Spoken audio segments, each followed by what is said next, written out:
Hi everyone, my name is Dipesh, And my name is Juan. and today we'll be going through an introduction into web development. So the first question that pops into my mind is, why web development? So web development is used widely in the industry and it's compatible across all browsers. The other question that pops into my head is, what's the difference between a web app and a website? So a web app is dynamic, whereas a website is static. So just to put this into context, an example would be of a web app would be Facebook. Well, because it's interactive and every user sees something different on it, whereas a website is static and is used to convey some sort of information.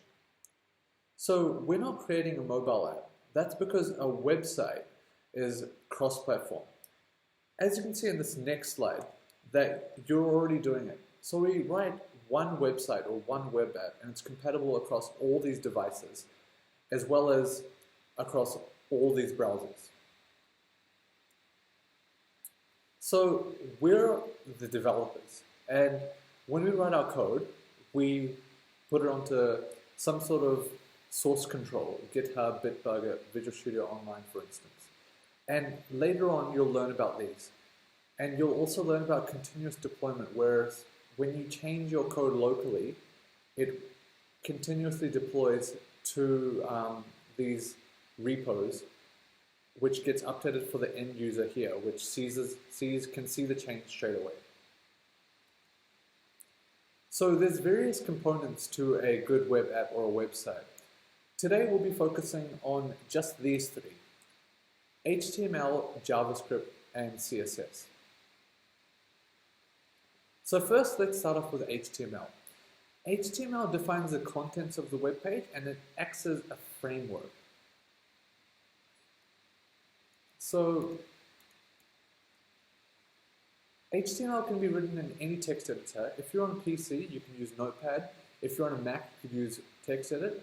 But personally, I use Visual Studio Code because that's compatible on all different OSs. And today we'll be using CodePen, which works in a browser. But you can also use the extensions .html and .htm to save things locally as well. So HTML stands for Hypertext Markup Language. And a markup language, as you can see here, uses separate markup tags. And a markup tag is similar to this here, where it has a starting tag and an ending tag and the content in between. So this p tag here is an example of a markup tag, and everything in between is the content. So this example here shows that there's a head and a body, similar to how the human body is. And so you can see here that the h1 tag corresponds to this part of the website, and so on and so forth for the p tags. If we actually execute this code, it'll look just like this. And you can see that the page title won't get displayed here, but it'll get displayed at the top here when you run the code. And also the my first heading and my first paragraph is displayed here.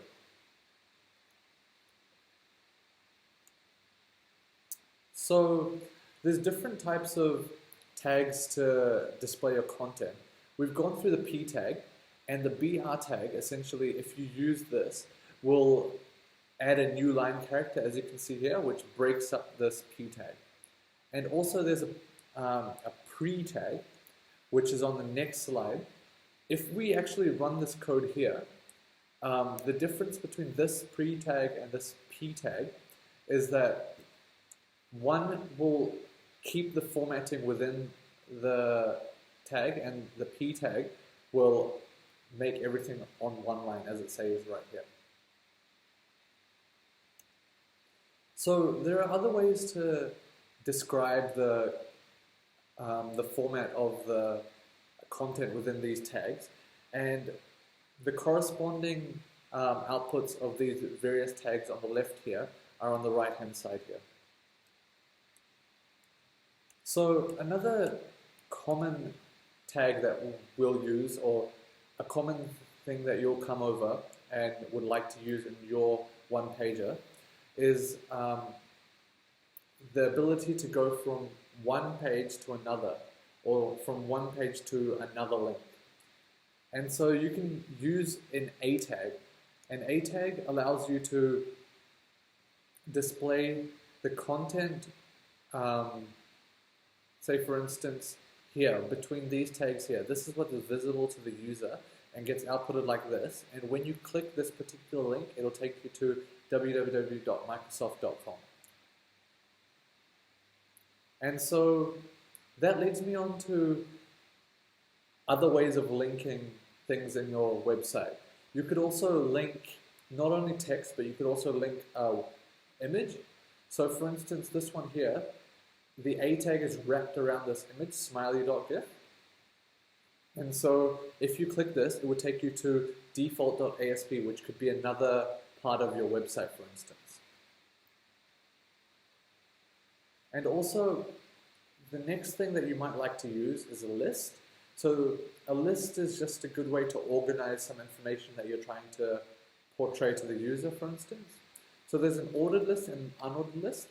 And the major difference is that one has a number, whereas one is bullet pointed. There's also something called a table, and this table might be useful for displaying information from a database, for instance, or your API calls. And so, as you can see here, this table has 2 columns and 3 rows, and that's denoted over here. So 3 rows with the TR tags and 2 columns. And the headers are in the first row. The first column is named month, and the second one is named saving. And the corresponding rows have the content in the particular rows. And the caption at the top, as I said, is denoted with the caption tag and says monthly savings. Lastly, you can also add images to your HTML document, and that can be seen here. You can add an image using the image tag and place it in various places using the style, and determine how big or how small you want to place this image in your website. So lastly, because we're going to be using CodePen, which I'll demonstrate soon, we won't have to worry about adding an external style sheet, for instance, or adding it to a particular HTML document. But there's 3 different ways of adding CSS to your HTML, and that's using the inline, internal, or external. Personally, my favorite is external because it modularizes your code and keeps the styling separate to the framework. So before I move on to CSS, let's head over to CodePen, where I'll show you, I'll give you a basic demonstration of what we've just learned. Cool, so in the description, there's a link to this GitHub repo, which has all the content which I'll be using in the CodePen demo throughout this entire slideshow. Yeah. So, as you can see, if this is the first time using CodePen, head over to codepen.io/pen, which is also at the bottom of the GitHub repo README file. So this HTML, CSS, and JavaScript is all separated here, and they're all linked in some way as well. So you can write your HTML code here, CSS code here, and JavaScript code here. So let's get started. Let's head over to the GitHub repo, and because we're using CodePen, we don't actually need this doc-type HTML tag. Let's just copy the head and the body tags for now.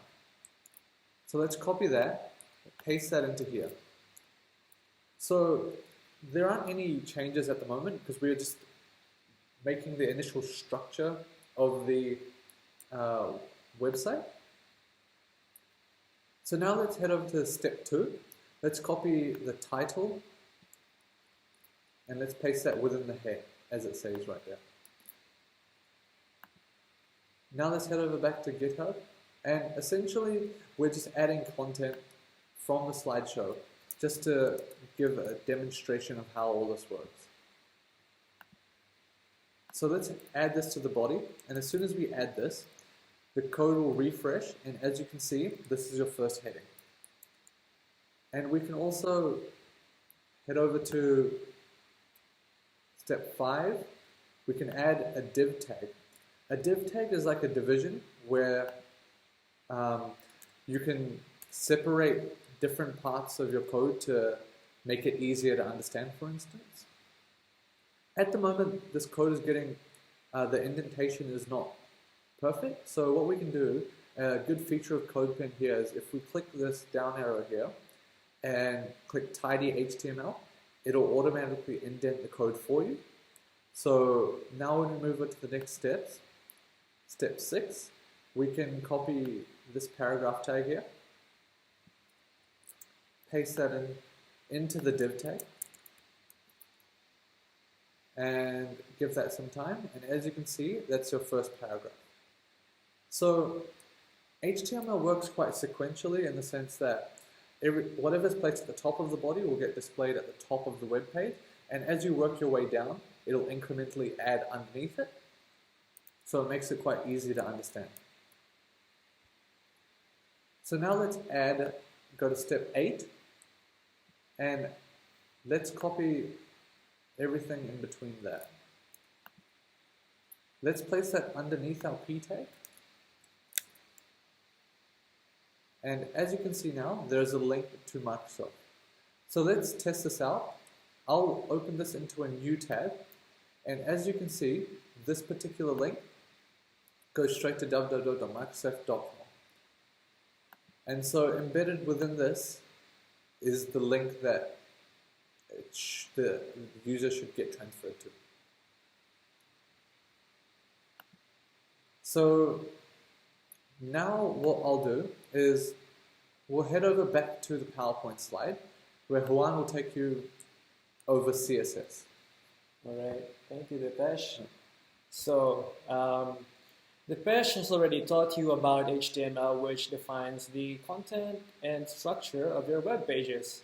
You could also apply formatting in HTML, as Dipesh has showed, but a more efficient way of doing that is doing it inside CSS, which stands for Cascading Style Sheets. So, let's dive into it. What is CSS? So it stands for Cascading Style Sheets and describes the presentation or formatting of an HTML document. A good idea to use CSS, as Dipesh said was his favorite way of adding formatting, is adding it as an external style sheet. So for example, if you have multiple web pages which have the same style, which you might often want to include, you might often want to do because you want your website to stay consistent, you could use CSS. So just apply the formatting all in one file, say for example style.css, and then link that file to your other HTML pages, so that instead of formatting multiple HTML pages, you just only have to create one CSS file. So let's take a look at how great CSS is. Here you can see 3 web pages with the same HTML content, but they're formatted differently just because of CSS. All right, let's take a look at this. The first page has this list on the left-hand side, while the second page has it on the right-hand side. You could do that with CSS, change the layouts. You could also change the colors. As you can see, this black one, the third one has a black background. This second one has a red one. You could also change font styles. Like this one uses console type of font, while this one is sans serif, I think. They basically use different types of fonts. So different types of formatting options are available using CSS, and I'm going to describe a few in the later slides. So what does code in a CSS file actually look like? Let's take a look. Here's one block of code. And essentially what this code does is gets this header called hey h1, and it says the color to yellow and the font size to 60 pixels. So if this was our h1, I mean if this was the content inside our h1 tags, it would change from looking like this to looking like this. A yellow text with 60 pixels as a font size. So let's dissect what this block of code actually does. Syntax. Alright, so what we call H1 is called a selector. This, the thing that we write first is the selector, which allows us to select one or more elements or other stuff that we want to change the format. So we select what sort of parts of the page we want to change the format, and on the right-hand side we have the declaration block, which contains these things called declarations, which is which has a property and the value of it. For example, as you've seen a while ago, to change the color, set it to a certain value, and then use the semicolon to separate it from other declarations, which also contain other formattings, like we could change the font size and change it to a specific value. If you've done programming before, there's also this concept of a comment, which is a line of code that isn't really outputted to the users. They don't see it, only us programmers can see it. So it's usually useful for adding, basically making comments so that once you revisit your code, you know what a line or a group of or a block of code does. So comments can be useful while programming. And in CSS, the syntax is /**, and then close with an asterisk and /. That's how you make comments in CSS. Selectors. So we've already talked about selectors briefly just a couple of seconds ago, I believe. And here's a more in-depth discussion of selectors. So a while ago, we just selected the part of the page that we want to edit using the element, right? So we selected all H1 elements in the previous slide. Here we're selecting all of the paragraph elements denoted by this P, and we're setting all of the color of all paragraph elements to red. So you can see here we're selecting all paragraph elements, setting the colors of or font colors of all of those paragraph elements to red. Now, sometimes we don't want to select all of the elements, so we could select either all elements which have a specific ID. Now, the IDs are unique in a page, meaning you should usually have only just an element, only just one ID, one instance of one ID name per page. I'll show it to you guys here. Here we have P, and this paragraph element has this ID of para1, and only that paragraph element would have the ID of para1 because IDs are supposed to be unique in a page. So how do we change elements with a specific ID? Well, in our CSS file, you can see here, we've selected all of the paragraphs by just writing P because that's what the element is called. In here, we type in hash, so you need to type in hash first, and then you need to write in the name of the ID. So hash para1 in our case, and then for all of the elements which have the ID of hash para1, which is exactly one element, this guy here, this paragraph with the ID of para1, we're going to change its color to red. Now, sometimes we also want to select a group of elements with a certain label. And remember, ID is for selecting elements with only one type of label. Here we could use a class to select elements, multiple elements instead of just one element. So here we have class selects element with a specific class attribute. So we could select the elements. For the elements that we want to format in a specific way, we just add class equals and then the name of the class. And then here we go. The code that you write in CSS for classes, you need to write a dot and then the class name. And then you could set the formatting just as we did in the previous sections. So that's basically how advanced you could go with element selectors. You could actually go a bit more advanced, but I think I'm going to cover that now. Is that everything? Oh, okay.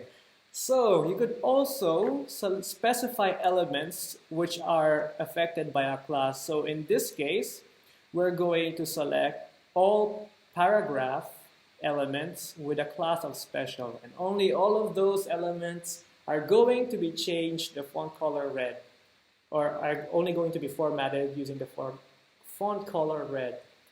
Grouping, same style definition separated by a comma. So if you want to apply a specific style to multiple elements, you could just type in the element names and then separated by a comma. As in here, we're formatting H1, comma, H2, comma, P. So we're formatting all of these types of elements and changing all of them to the color red. That's usually a good idea to do if they have the same format or they share some of the same formats, so that you don't have to waste multiple lines of code declaring it for each one. So here's where the cascading part of cascading style sheets work. Let's take a look at this line and this other line. So here at the top of our CSS file, we've got P, so we're selecting all of the paragraphs and we're changing the font color to yellow. And then at the bottom, we have another block of CSS code which changes it to red. Remember that CSS declarations at the bottom take precedence, meaning that this CSS code will override the formatting that this guy at the top just said. So instead of the font color being yellow, it's going to be red, as illustrated by this very neat animation. So, all right, I'm really proud of that. Okay, font. Let's just get them all out of here. Okay, so a font, the property that you need to edit in CSS in order to change the font style is called font style. What a surprise. All right, so you could also specify the text style. You could make it normal, italic, oblique, all up to you. There are other aspects of the font that you could change, for example, font size. And we have these units that you could use depending on which one you want to use for font size. So you could set it in terms of pixels, which depends on how big the pixels are on your resolution on your screen. And there's also this format called EM. So it's a format that's relative to the current font size. So yeah, you can do that as well if you want to. Okay, so here's just a brief outline of the types of fonts you might come up with, you might find on the internet or whatnot that you might want to use for your website. So here we have a serif one. If you could notice, there are these hook things at the ends of the letters. There's also a sans serif one, which doesn't have the hook things. And there's monospace, which look like fonts out of a console command line, which usually have, I don't know, they're monospace. There's a space between. I think pretty sure there's like 1 unit of space in between or something like that. The spaces between the letters are pretty equal. So here's an example of how you set the font family. Say here in the paragraph, for all paragraphs, you would set it to Times New Roman, but if you don't find that font, you go to the next font, Times, and then if the system still can't find that font, it goes to serif. So that's a good way to set fonts if you have some fancy fonts that your user might not have installed. Oh yeah, that's exactly what I explained. Okay, background. So take a look at this. So you could also change the background of an element. You could change the background color as shown here. And this one's blue, gray. This one's red. This one's yellow. And since, as with pixels, there are many units to consider, like what was that? Pixels and EM. And here you could also represent colors in many different ways. You could just type in the name, yellow. There's a limit. If you just type in the name of the color, it's very limiting. So these other two formatting, not really formatting, but these other two ways are sort of preferred. So you could also represent colors using the RGB scale, and that's done over here. So this one is R. The first value represents the amount of red, the second the amount of G, the amount of green, the third the amount of blue. So you could use that, and probably the most popular one is representing it in hexadecimal. So you put a hash, and then you type in the code, and it shows you the color. All right, let's see. Let's talk about background image. So usually you want to have a background color of this, a similar color, which of the dominant color of your background image, in case you can't find your background image or something bad's something's happening with the background image so that it can't be found. So let's talk about background images. Here is the syntax for adding a background image. You get background, type in background image as your property name, and the value, remember to type it inside URL and then brackets. And then here's the image name. Now here are some options that you could do with your background image. You could choose to repeat it horizontally, like this guy over here. The image is repeating horizontally. You could also repeat it vertically, like this one. You could also make it not repeat if you want to. Okay, this one. It's a great ass image. Wow. Okay, so you could also customize other aspects of the background image as you could with any other image. But there are some, of course, options which are specific to background images. You could change the image size. So here's a 450 by 450 pixel one. You could make it cover the entire area. There are other ways of showing your image. Oh, and there's also a shorthand for formatting your images. So if you guys have noticed, we have been talking about the background image, the URL where the source is, whether you want to repeat it, how you want to set the size, and where you want it to be. And here's, instead of typing multiple lines to accomplish that, here's a shorthand. So you just type in background, colon, and then specify the properties next. So here you have the color, the background color that's displayed in case the image isn't. Here's the URL, which is the source of the background image. If you want to repeat it or not, and how you want to repeat it if you do, and the location. Box model. Right, here's another important feature of CSS.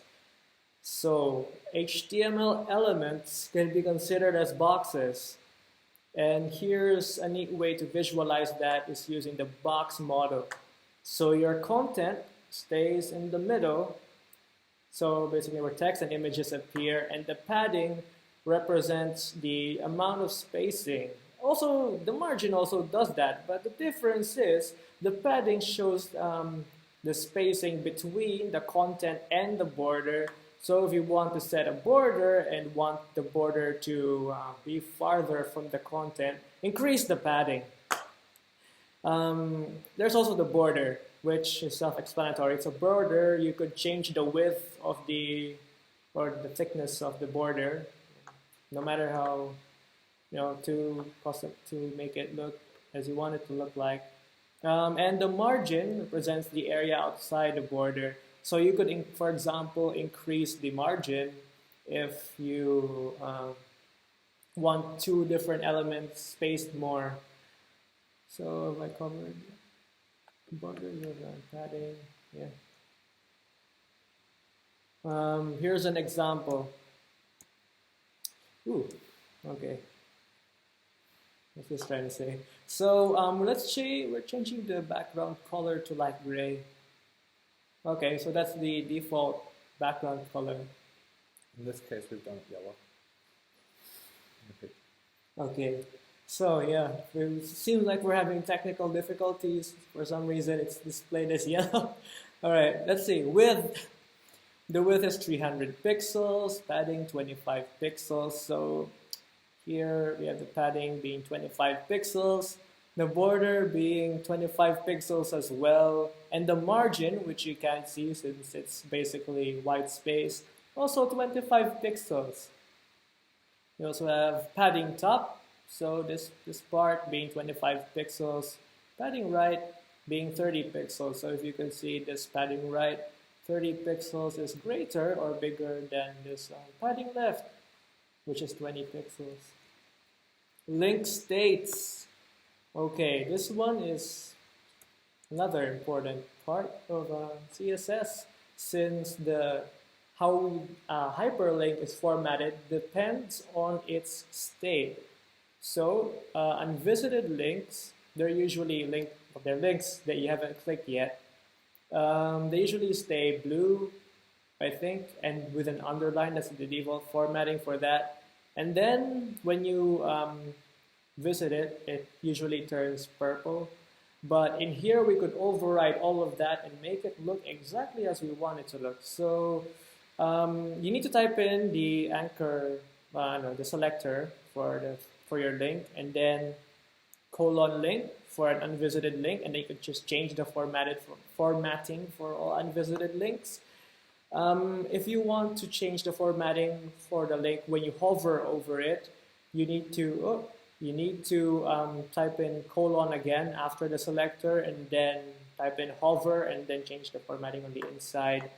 For visited links, more or less the same, but you need to put visited after the : and then for a selected link, currently active link, you need to do pretty much the same thing, but use active instead of visited.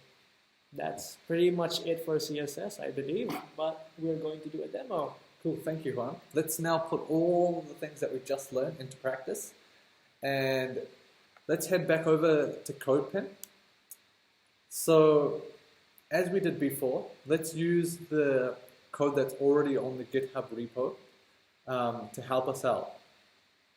So this is the instructions into how to add an external style sheet, but because we're using CodePen, like I said before, let's just head over to step 3 and copy everything within that and paste it into the CSS part into CodePen. So immediately you can see that the heading got the color yellow and font size 60, and we've added a background color, that blue color that we notice, across the entire H1 tag. So now let's go to step 4 and let's put into practice our selectors. So what we're doing here is we're selecting all the p tags with the class first paragraph, as you can see here. And immediate change was that it changed that content within that into red. And so now what we're doing is we're going to change the style of the A tag when you hover over it. So I've made it hot pink here. So as you can see, when I go over it, it changes to hot pink. Wow. And so let's put into practice our box model. So as you know, this hash here refers to an ID, and that's another type of selector. So let's place that under our declaration for the A tag. And as you can see immediately, everything within that div has now got a border around it, and the background color is light gray, as it should be. And this is used, as Juan said earlier, to make sure that everything is structured correctly within your HTML page. Finally, what we'll do is add a background image. So now let's head back over to the PowerPoint slide, where Juan will go over some JavaScript and give you a demonstration of this. All right, thank you, Dipesh. No problem. So now let's talk about JavaScript. So me and Dipesh have already talked to you about HTML that defines the structure and content of the page, and CSS, an efficient way to make the page pretty. But what use is a pretty page if you don't interact with it? So JavaScript adds that functionality. It allows interactivity between the user and your web page, so that it's more dynamic. Yeah. All right, let's get into it.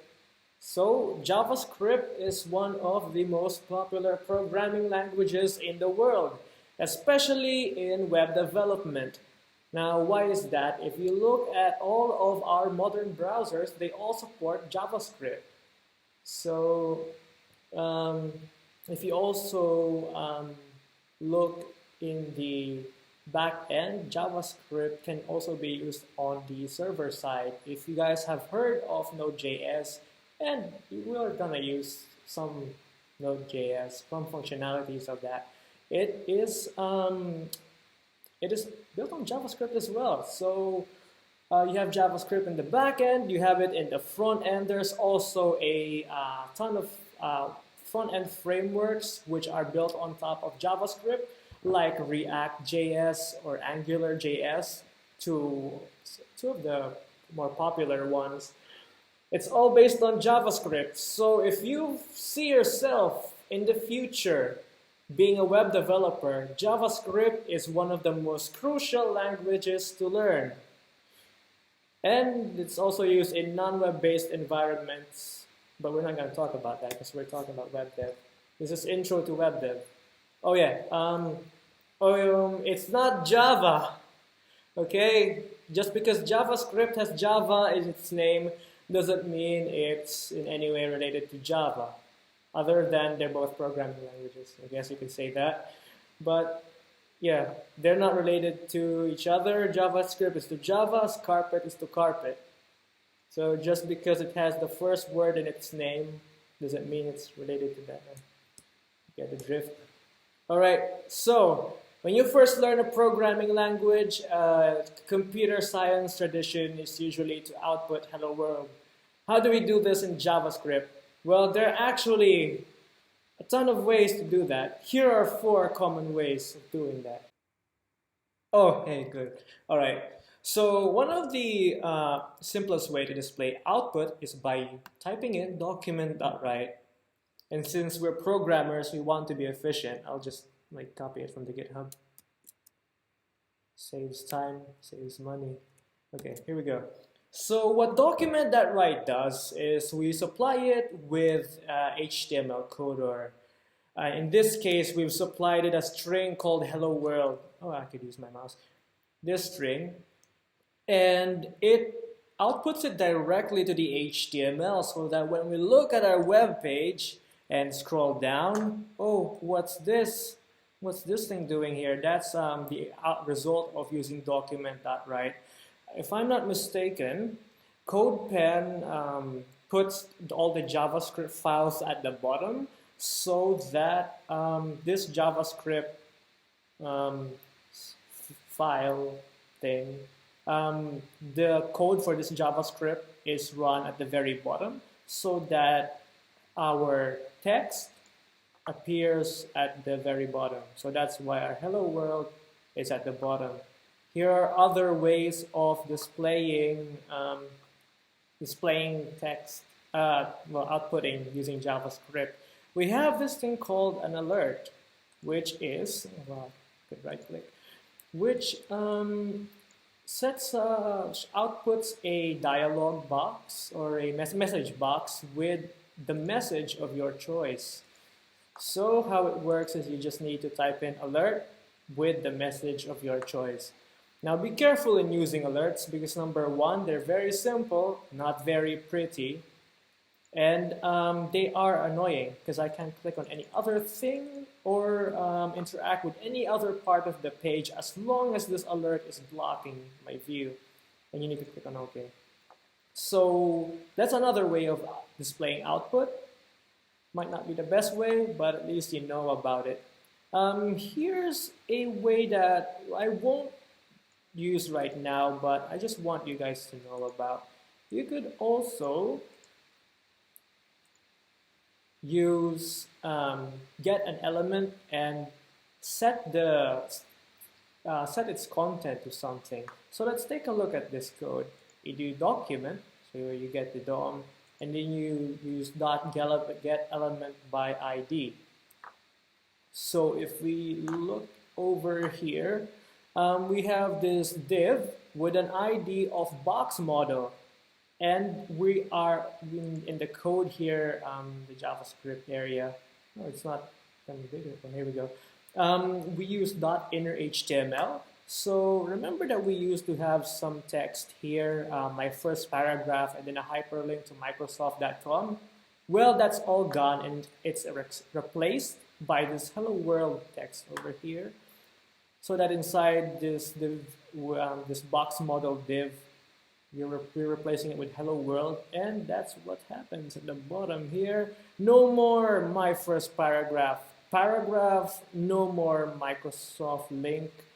We only have hello world. So that's another way of displaying output by selecting an element and replacing the contents inside that. And here's another useful one, console.log. So a console isn't usually seen by the user. It's usually very useful for testing purposes. So I'll show you what it looks like. But like now, let's type the code or copy and paste it in. So you just need to type in console.log, and then it's going to output whatever string is inside the curly brackets or the parentheses. So as you can see, there's nothing seems to have been outputted. We still have the heading and the first paragraph and the link. But if we click on console, oh, what's this doing here? So that's how our code output to the screen. Console.log sends the string to the console over here. So since we're doing web development, I'll also show you that how you can access the console from, or the console of any browser from most browsers. Usually press F12 to access the developer tool. Oh, and check out what's on our console. It's displayed hello world, like over here. So you could also access the console from any web browser by pressing F12. Okay, let's take that out. All right, let's go back to the slides. Functions. So if you're familiar with programming, you're familiar that a function is a block of code that's meant to do one thing. And sometimes after it does its task, the task that it was supposed to perform, sometimes it returns a value. So here is how we make functions in JavaScript. You need to type in the keyword function and give your function a name. And then inside the parentheses, you're going to give it parameters or inputs that you want the function to work with. And then it's going to execute the code inside. So I'll just give you guys a brief example of a function over here. So we're going to make a function called add numbers because it adds numbers. And we're going to give it these two numbers, P1 and P2. So once so it accepts two numbers, and what does it do? It adds these two numbers because it's called add numbers.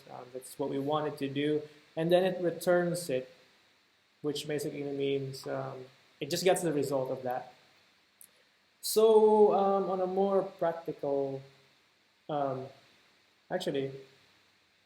Now that I think of it, so when we create this function in JavaScript, we still need to actually call the function for it to be run. So that's what I'm gonna cover next. So I'm going to cover two ways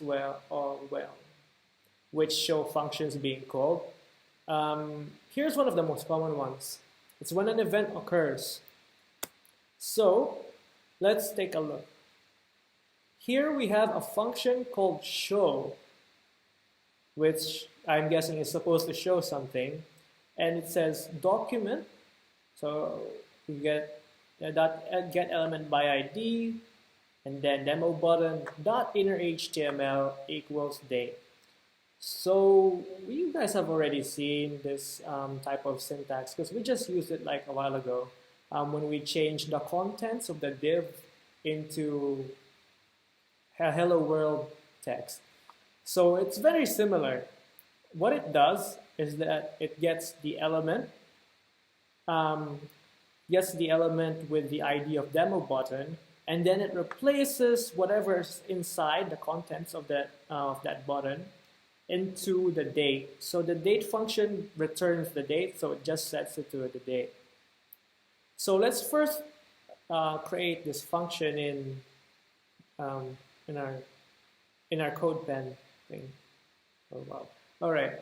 So okay, here we go. It's called show because it shows the date. That wasn't a joke. All right, here we go. Function show, and then we have document.getElement by ID demo button inner HTML equals date. So it just sets the contents of the demo button element to the date. And if we look on our web page, nothing's happening because number one, we haven't called the function; it just exists. And number two, we don't even have an element with the ID of demo button. So now we're going to do that. We're going to make the button that has the ID of demo button using this HTML code. So let's take a look at this HTML code. So we're going to create a button. Oh, oops. We're going to create a button with the ID of demo button. And we could see that in between the button opening tag and closing tag, we have the text demo button. So that's going to be the text inside the button. And here we go. Here's when how it's relevant to event. Because when the on-click event occurs, that's the time when we're going to actually use the function. So that's how we call functions using events. In this instance, when the button is clicked, we execute the show function. So let's see that in action. Wow, yeah. Okay. No, okay, here's the HTML code. Let's copy that. Just paste it somewhere at the bottom. Alright, so remember, it's a button. So it's like we typed in button or we copied button. And then the text inside is demo button because it's inside the text. Yeah, demo button. It has the ID of demo button so that when this function, when the show function executes, it knows which element to modify. And then on click equals show means when we click on this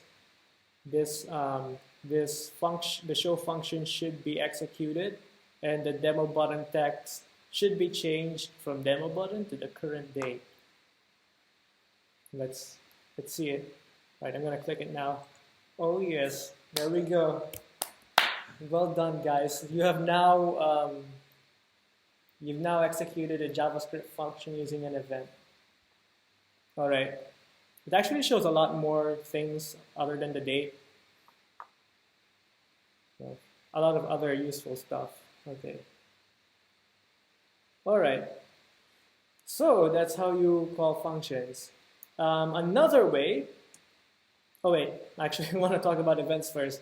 Here are other events. So we've just talked about the on-click event, which is pretty useful in terms of buttons because we usually click buttons.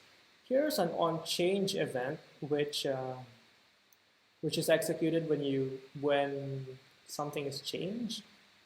So I think that's pretty useful when it comes to input fields. When you say if you're checking for the number of characters in an input field, here's the on-click, our trusty on-click event. On mouse over, whenever you put your mouse over an event, they're actually pretty self-explanatory. When you move the mouse out from the element, when you press a key. Onload. Oh, that's an interesting one.